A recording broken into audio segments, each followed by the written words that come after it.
Welcome back, Defenders. Jake here. We're going to start today's video by highlighting this number, 3,609. This is the number of Russian tanks lost in Ukraine, according to Ukraine's Ministry of Defense. But many international observers don't like using Ukraine's numbers, and instead they use the numbers from an organization called Oryx. Now, if you're not familiar with Oryx is a Dutch open-source intelligence, defense analysis website, and warfare research group. And what Oryx does is pretty fascinating because anyone can go on their website and see visual evidence for themselves of Russian losses. So Oryx only counts Russian losses if there's a confirmed and unique picture or video. So when you go on their website, I'll link it down below. Every destroyed Russian tank has a hyperlink that you can click on and you can see the visual proof for yourself. So according to Oryx, 1,901 Russian tanks have been lost. They even break it down. 1,147 have been destroyed, 100 have been damaged, 102 have been abandoned, and 552 Russian tanks have been captured by the Ukrainians, visually confirmed. So more than likely, Oryx is the low number. Only visually confirmed, you can't really argue with it.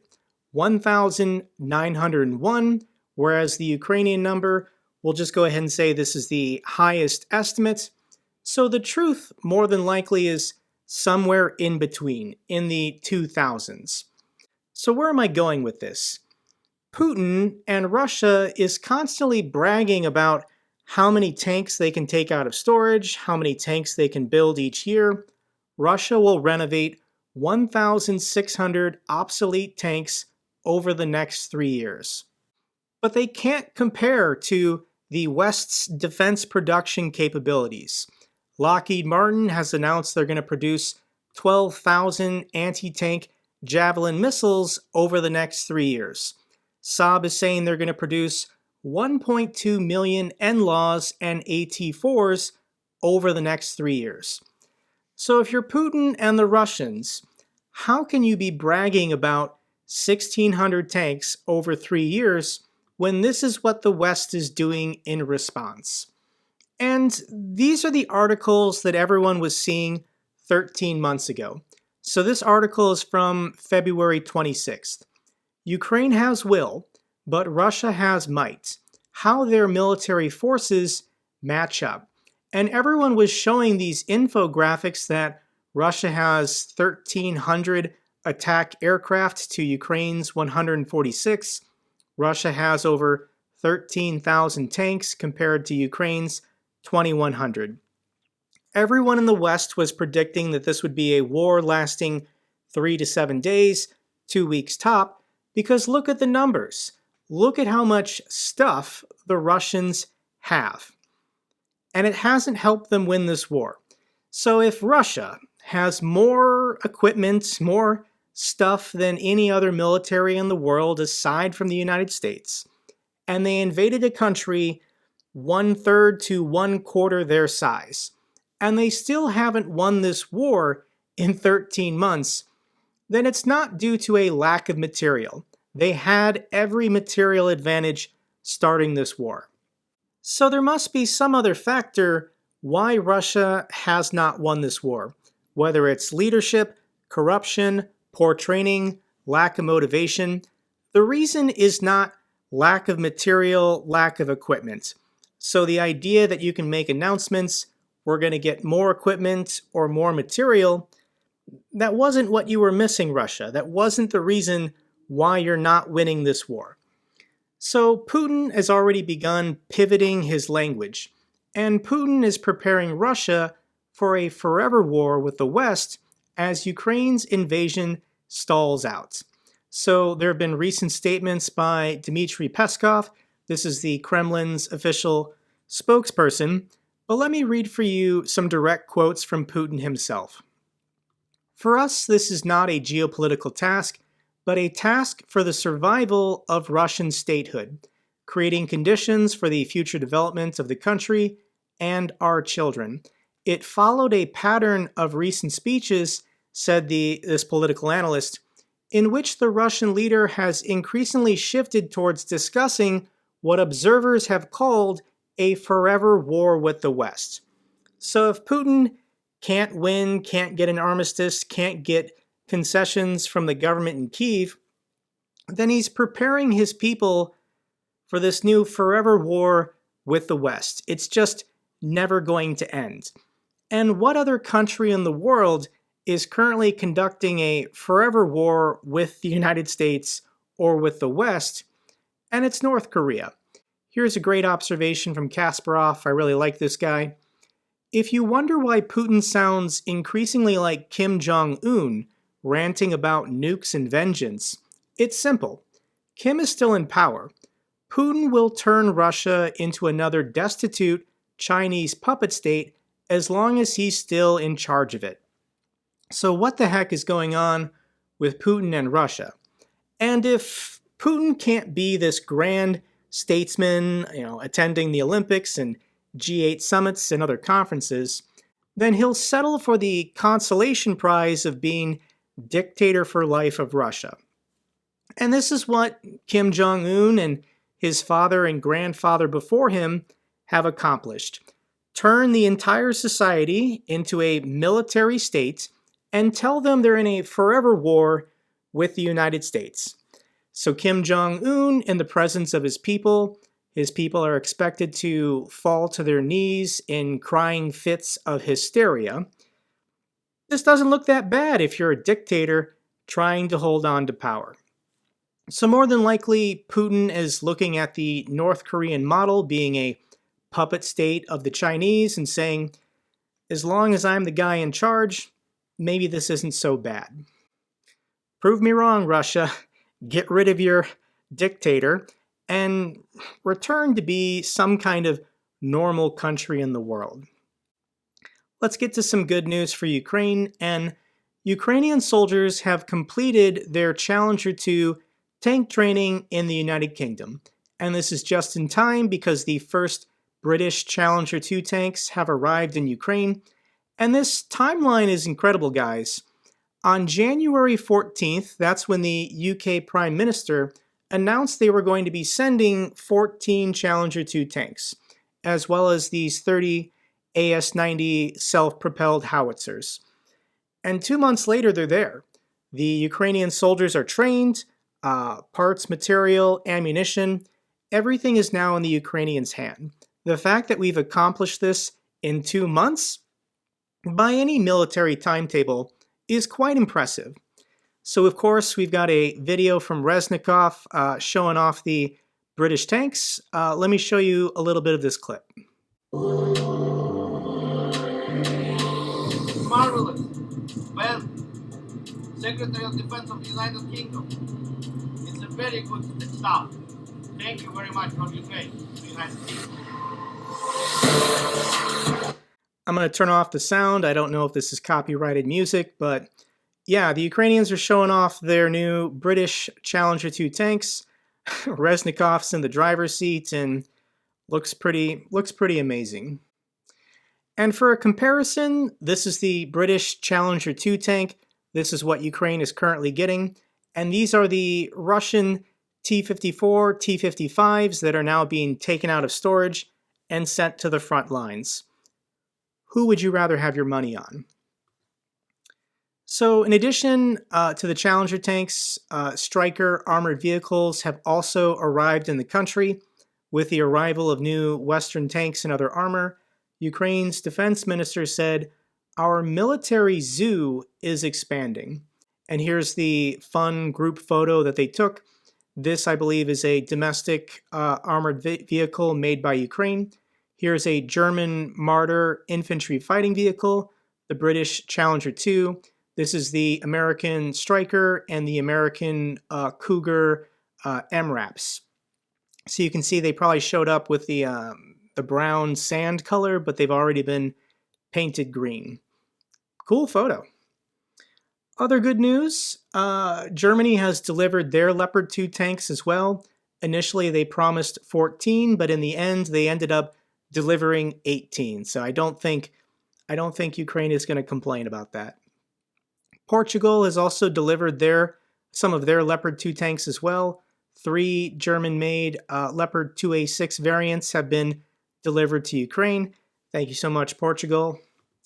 France is going to double the supply of their 155mm ammunition to Ukraine. France provided the Caesar self-propelled howitzers, and they're supplying Ukraine with 2,000 rounds per month for those howitzers. Thank you so much, France. Bulgaria may secretly send $189 million worth of ammunition to Ukraine.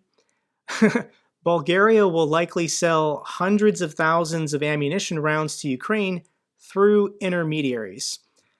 Not really a secret if they're reporting on it, but either way, thank you so much, Bulgaria. The United Kingdom and Poland are going to build new temporary villages in Ukraine. Britain and Poland will build 2 temporary villages in western and central Ukraine to provide housing for those forced from their homes. There's been $12 million in funding.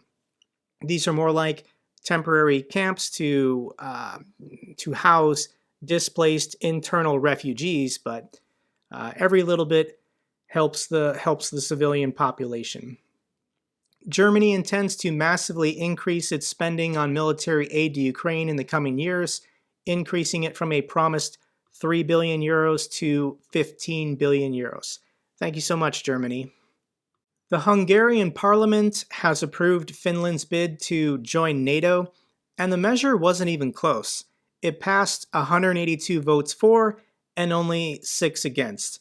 So Turkey has approved it, Hungary has approved it. There might be some kind of official ceremony to come, but more or less, Finland is officially in NATO. So with all this good news for Ukraine and bad news for Russia, surely they're covering some of it on Kremlin state TV. So let's check in with the Russians and see what they are telling their people. 13% жителей Франции стали использовать чуть меньше туалетной бумаги. 4 миллиона человек перестали пользоваться шампунем, 3,5 миллиона не чистят зубы пастой. 6 миллионов перестали покупать дезодоранты дорого. Но теперь специфическое амбре можно почувствовать не только на улицах городов, где бастуют мусорщики, но и в общественных заведениях, где собираются немытые, нечесанные, русофобы, французы. Эти люди мечтают о нашем с вами стратегическом поражении лучше. That's some hard-hitting journalism from Russian state TV. People in France are not using toothpaste and deodorant, and they need to wash themselves. Wow. But there is one clip I want to share with you talking about something very serious. And I'm going to explain why there's nothing to worry about, but let's first watch the first 40 seconds of them talking about Russia deciding to trade commodities and exports in Chinese yuan. Все мы хотим убрать мировую валюту, все мы хотим, чтобы и рубль, и юань заняли свою нишу, достойную нишу. Но на это, к сожалению, уйдет не один год. Так об этом и было сказано. Нет, было сказано, что несколько лет. Я думаю, это не один год, это несколько лет. Да, будет, я думаю, несколько десятилетий. Дело в том, что мало, чтобы Китай, Россия, Скажите, пожалуйста, а вот чтобы доллар пришел как мировая валюта, несколько десятилетий понадобилось? Нет. И еще года за 4 до этого, даже во время Большой войны, и никто и не думал, что доллар станет именно той самой резервной валютой, да? Верно? Это же все происходит... Нет, но дело в том, что для этого нужно как минимум, чтобы была война уровня Второй мировой. So the Russians hate the United States, and they're mad that the US dollar is de facto the global reserve currency. Most people in the world want to just buy and sell in US dollars for simplicity, and they're mad that at the end of World War II, the entire world did not make the Soviet ruble the global reserve currency. They went with the dollar. And I hate to be the one to break this news to you, but you guys were communists, and you didn't believe in the free market or private property. So that might be why after World War II, the entire world started buying and selling in US dollars as opposed to Soviet rubles. But here in the United States, there's going to be a lot of clickbait online about the collapse of the US dollar, or, oh no, the Russians are trading in Chinese yuan. This is going to hurt America.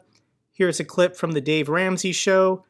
What happens if Russia and China destroy the US dollar? This clip isn't worth watching. These guys don't have any specifically helpful information. But let's go ahead and just quick talk about this. And yes, China's economy is massive. It continues to grow.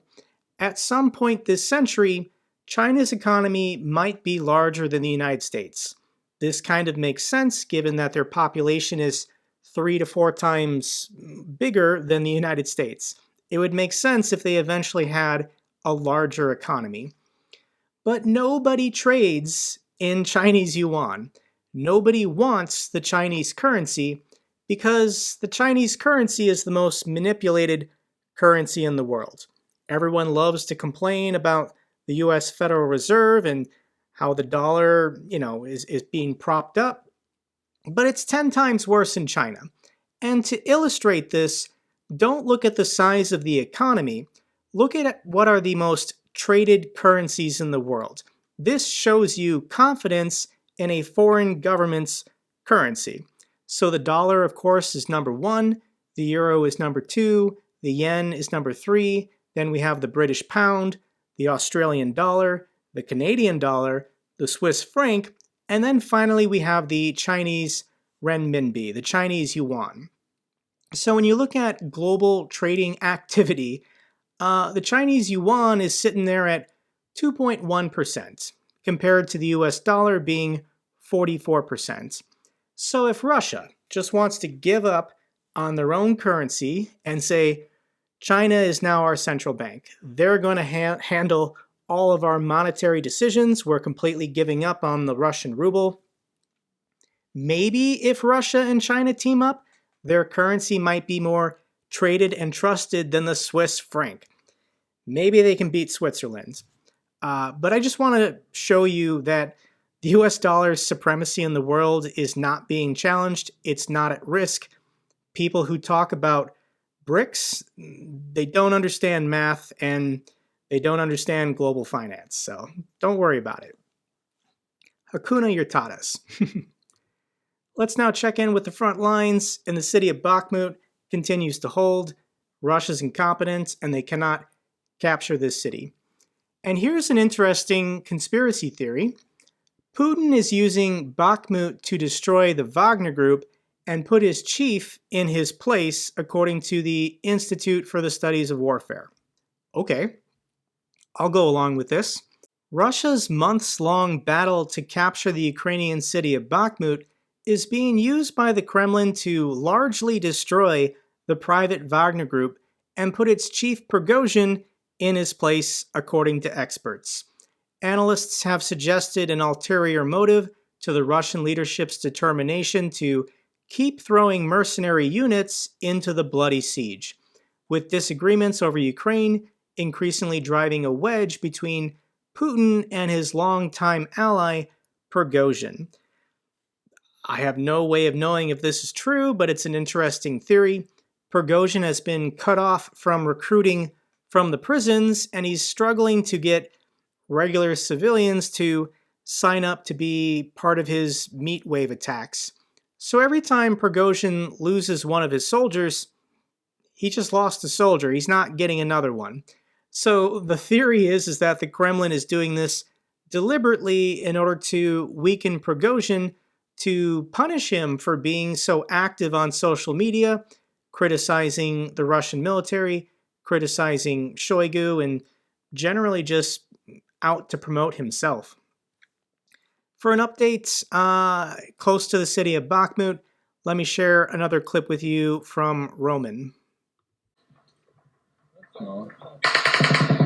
Hey, voices from Ukraine. So clear Bakhmut again. We was digging trenches, but now it's time to get rid of invaders.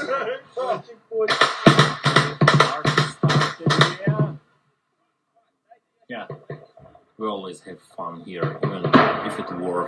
Who cares? Why are we alive?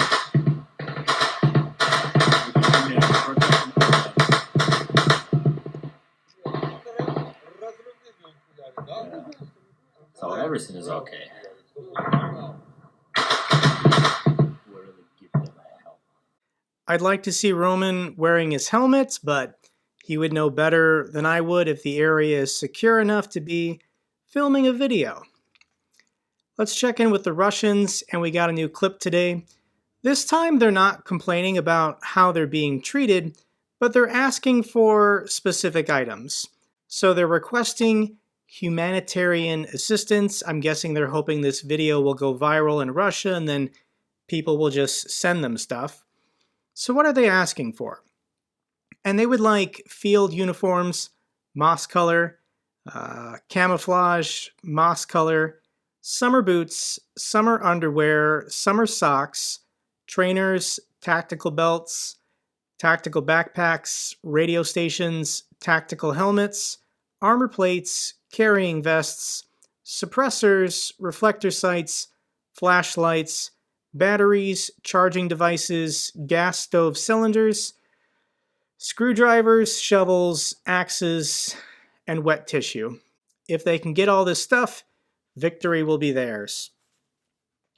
So what the heck is the Russian military giving them except guns and bullets maybe? But this is ridiculous. More than likely, these guys have been wearing dirty underwear for weeks, and I don't know. How do they not? How can the Russian military not be giving them socks and underwear? The Russian military is just incompetent. This happened a couple days ago, but driving over the Crimean Bridge, Russian soldiers crashed 5 MRAPs. 4 of them were heavily damaged, like you can see in this picture, so just driving over the Crimean Bridge, Russians are taking themselves out. Fantastic. Let's get to some good news, and McDonald's in Odessa has officially reopened.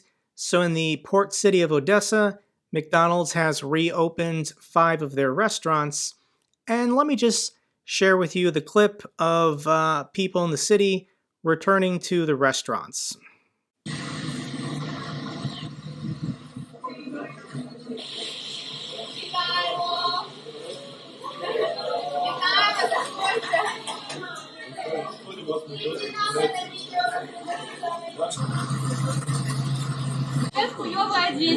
Хуёвая Одесса, это круто.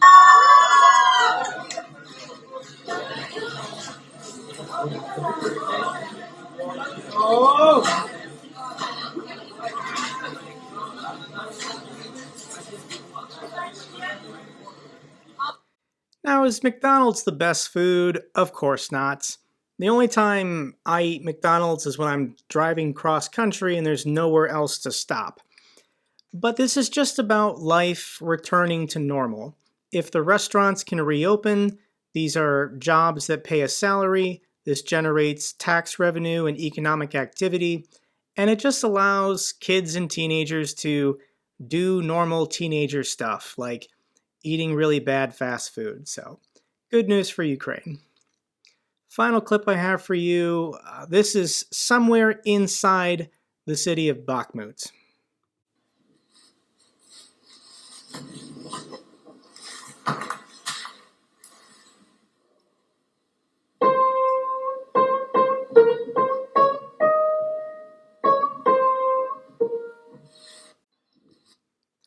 That's all for this update video.